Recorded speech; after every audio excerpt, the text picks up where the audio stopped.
लिए थे राजस्थान का बुला। देखिए, मैं ये कहना चाहता हूँ कि मुख्यमंत्री जी का जो बयान कल हमारे प्रदर्शन के बाद आया, उसमें बहुत ज़्यादा विरोधाभास है और सरासर झूठ।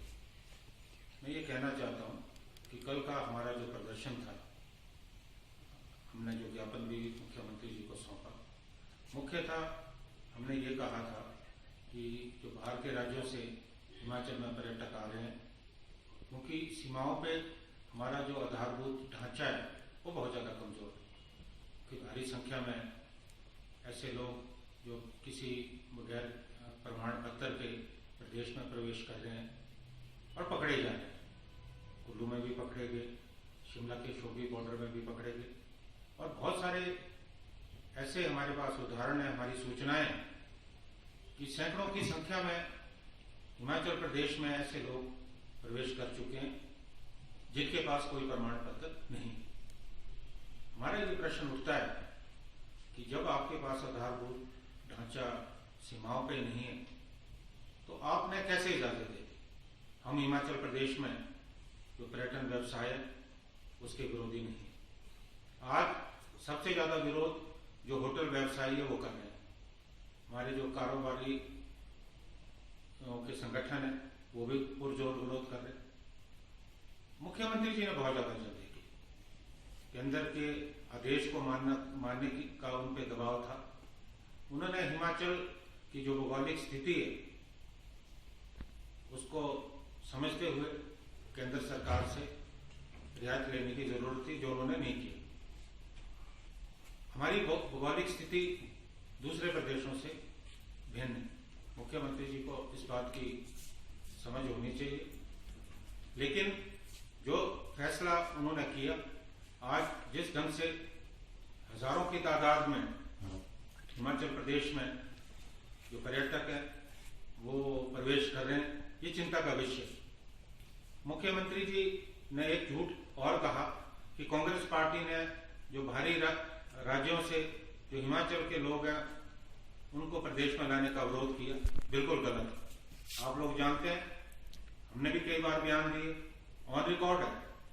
कांग्रेस पार्टी ने सबसे पहले कहा कि हिमाचल प्रदेश के जो लोग बाहर हैं, छात्र हैं, उनको हिमाचल में लाने की व्यवस्था होनी चाहिए।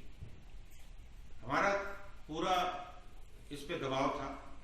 साथ में हमने ये भी कहा कि जो लोग हिमाचल वापस आए उनको प्रॉपर प्रोटोकॉल फॉलो करना चाहिए, उसके बाद उनको लाया जाना चाहिए। लेकिन जिस ढंग से सरकार ने निर्णय लिया, सीधा कॉन्स्टिट्यूशनल क्वारंटीन की जगह घरों में भेजे गए लोग, उससे जो है ये महामारी फैली है।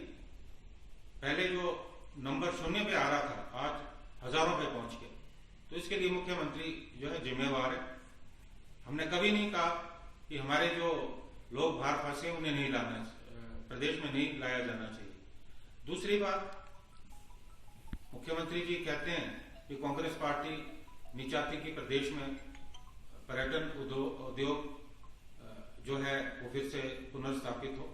हम चाहते हैं हिमाचल प्रदेश में रोजगार के साधन उपलब्ध होने चाहिए, पर्यटक उद्योग फिर से शुरू होना चाहिए, पर्यटन उद्योग शुरू होना चाहिए।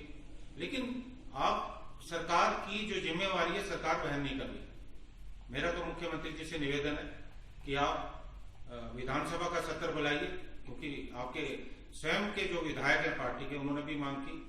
आप विधानसभा में चर्चा कीजिए, जो कारोबारी हैं उनको बुलाइए और कांग्रेस पार्टी की स्टेक होल्डर है उनको बुलाइए, इस पर चर्चा कीजिए।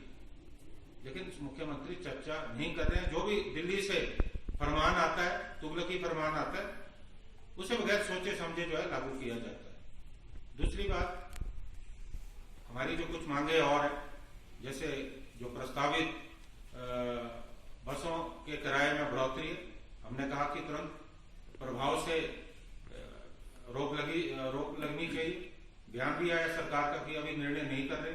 अच्छी बात है, करेंगे तो हम जो है पुरजोर विरोध करेंगे। उस तरह से हमने कहा कि जो बिजली के किरायों में बढ़ोतरी, बिजली की दरों में बढ़ोतरी हुई है, वो भी जो है वापस लिया जाना चाहिए। जो कर्मचारी विरोधी फैसले हैं उनको भी सरकार को पुनर्विचार करना चाहिए। और सार्वजनिक वितरण व्यवस्था में जो इन्होंने लाखों परिवार बाहर किए, उनको भी शामिल किया जाना चाहिए। तो इन मांगों को लेकर हमने कल मुख्यमंत्री जी को जो है ज्ञापन सौंपा है। रही सोशल डिस्टेंसिंग की बात, तो इसमें भी सरकार विरोधाभास की स्थिति उत्पन्न कर रही है। मैं ये कहना चाहता हूं कि भारतीय जनता पार्टी के नेताओं के अगर कार्यक्रम देखो, वहां तो कोई सोशल डिस्टेंसिंग नहीं है। आप एक तरफ कहते हैं कि सोशल डिस्टेंसिंग केवल सड़कों में होनी चाहिए, जब बसों में बात आती है तो बसों में तो कोई सोशल डिस्टेंसिंग नहीं है। तो ये कैसा दोहरा मापदंड है? मैं तो ये कहता हूं कि सरकार पे, मुख्यमंत्री जी पे, परिवहन मंत्री पे तो FIR लॉन्च होनी चाहिए, क्योंकि उन्हीं का निर्णय। आज बसों में सोशल डिस्टेंसिंग नहीं है, आज 100% सवारियां बसों में बैठती हैं, लोग खड़े हैं, तो क्या सड़कों पे कोरोना होगा? और बसों में आप भीड़ भाड़ में बैठोगे, वहां कोरोना होने के कोई चांसेस नहीं। तो इस तरह की जो भ्रामक बयानबाजी, मिथ्या प्रचार, वो बंद होना चाहिए। और मुख्यमंत्री जी का पद बहुत बड़ा है, वो जो भी कहें पूरी जिम्मेवारी से कहें, ये मैं कहना चाहता हूँ। पहले कह चुका हूँ कि लंच और डिनर लेना देना कोई बुरी बात नहीं, संगठन में चलता है, पार्टी के लोग आपस में बैठ के विचार विमर्श करते हैं, इसे राजनीति से नहीं जोड़ा जाना चाहिए। जो भारतीय जनता पार्टी में हो रहा है उसके बारे में उनका क्या कहना है? जिस तरह से वहां भारतीय जनता पार्टी के वरिष्ठ नेता एक दूसरे पे आरोप लगा रहे हैं, कांगड़ा का मामला थोड़े दिनों पहले शांत हुआ है, किस तरह से वहां विद्रोह हुआ, और अभी जो भारतीय जनता पार्टी की नई सांसद है इंदु गोस्वामी जी, उन्होंने स्पष्ट तौर पे जो भारतीय जनता पार्टी के संगठन से जुड़े लोगों पे आरोप लगाए हैं। तो मुख्यमंत्री जी पहले अपना घर ठीक करें, उसके बाद कांग्रेस के बारे में सोचें। हम सक्षम हैं, अगर हमारे अंदर कोई बात होगी हम आपस में बैठ के निपटा देंगे, वो अपने घर का निपटारा करें।